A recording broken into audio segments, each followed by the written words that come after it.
Niyo yung album, ano? Actually, meron ng interesado na tumawag sa akin. Viva. Oy, Viva. Viva, hindi yung hot babe. Hindi, yung sa Viva. Kasi pare, Purify one. Ganun ba? Bebentahin pala ako ng Okay, tubig. mabagay mo. Malakas na negosyo ngayon yan, pare ko. Oo nga, bagsakan ng punchline. Hindi ko na tuloy ngayon alam kung anong pag-uusapan natin, pare, walang patutunguhan to. Anong title? Puso ko man.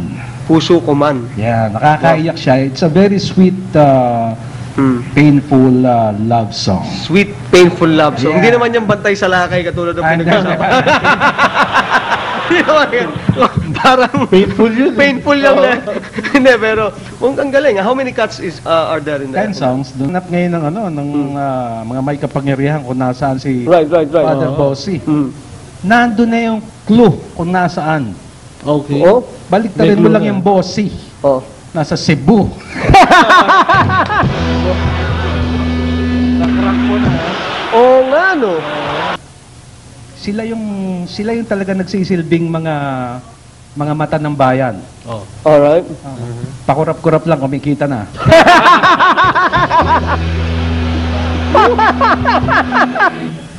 Pwede ba nating i-delete yun para magamit ko bukas?